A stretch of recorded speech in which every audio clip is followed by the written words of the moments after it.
नया साल आ रहा है, नई उम्मीदें ला रहा है। हर तरफ बदलाव होंगे और बड़े बदलाव होंगे और इन बदलावों से सियासत भी अछूती नहीं रहेगी।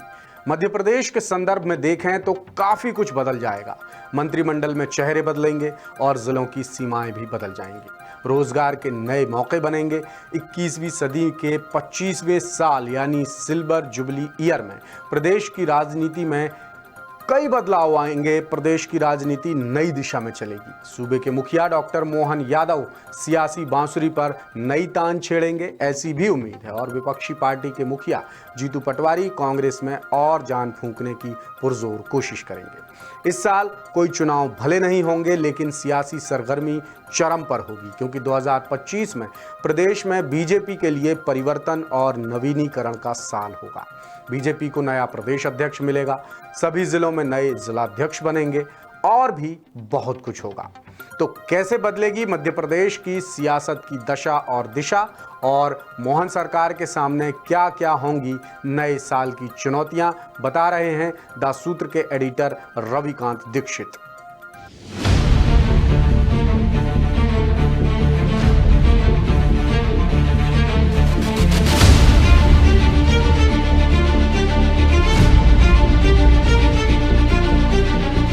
मैं डॉक्टर मोहन यादव ईश्वर की शपथ लेता हूं।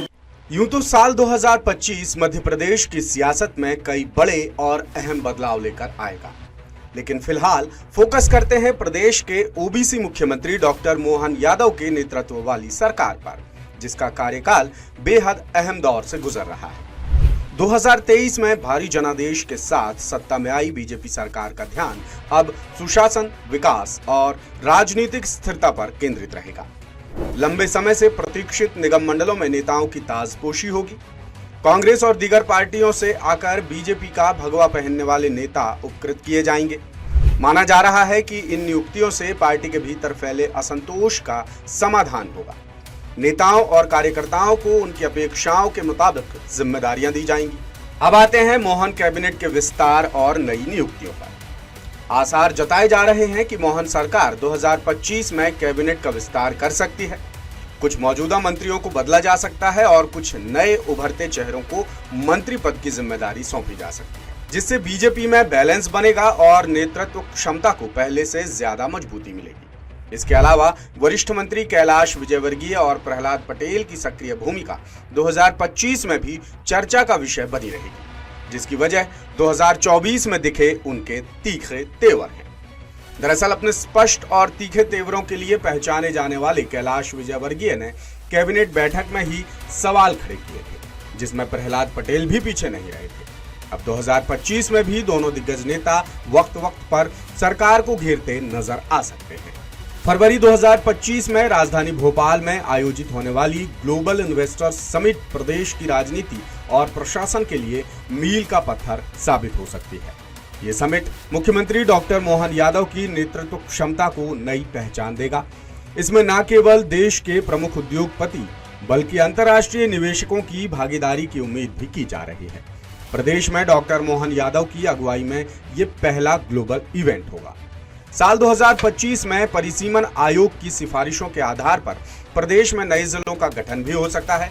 साथ ही विधानसभा और संसदीय क्षेत्रों की सीमाओं में भी बदलाव के आसार हैं। यदि ये बदलाव हुए तो निश्चित तौर पर राजनीतिक और प्रशासनिक ढांचा मजबूत होगा। विधानसभा क्षेत्रों की सीमाओं में बदलाव से राजनीतिक समीकरण भी निश्चित तौर पर बदल जाएंगे।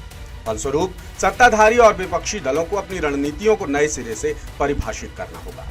दूसरी तरफ विपक्षी पार्टी कांग्रेस 2025 में अपने राजनीतिक समीकरणों को स्थिर करने की दिशा में काम करेगी। प्रदेश अध्यक्ष जीतू पटवारी की लीडरशिप में पार्टी धीरे धीरे पटरी पर लौट रही है। हाल ही में कांग्रेस ने बड़े मुद्दों पर जो प्रदर्शन किए हैं, उन्होंने पार्टी की जमीनी पकड़ को मजबूत किया है। कमलनाथ, दिग्विजय सिंह, उमंग सिंघार और हेमंत कटारे जैसे नेताओं की एकजुटता कांग्रेस के लिए सकारात्मक संकेत है। विधानसभा सत्र में विपक्ष के तेवर और मुद्दों पर सरकार को घेरने की रणनीति इस बात का संकेत देती है कि कांग्रेस अपने अस्तित्व को बनाए रखने के लिए पुरजोर तैयारी कर रही है। 2025 में भी कांग्रेस इसी धार के साथ राजनीति में सक्रिय बनी रहेगी।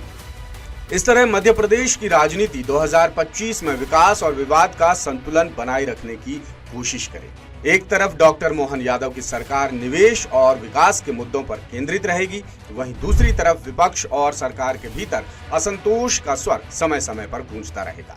बीजेपी के भीतर नए अध्यक्षों और नेताओं की चुनौतियों के बाद संगठनात्मक चुनौतियां उभर सकती हैं, लेकिन पार्टी की संरचना और नेतृत्व में स्थायित्व बनाए रखने की क्षमता इन चुनौतियों का सामना करने में मददगार साबित होगी। वहीं कांग्रेस के लिए ये साल खुद को एक असरदार विपक्ष के रूप में स्थापित करने का बड़ा मौका होगा।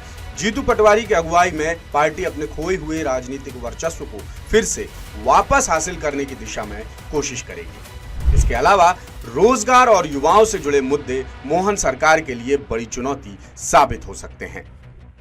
लेटेस्ट, इन्वेस्टिगेटिव और इन डेप्थ खबरें देखने के लिए ज्वाइन कीजिए द सूत्र का व्हाट्सएप चैनल, सब्सक्राइब कीजिए यूट्यूब चैनल, लाइक कीजिए फेसबुक पेज और पढ़ते रहिए वेबसाइट www.dasudr.com।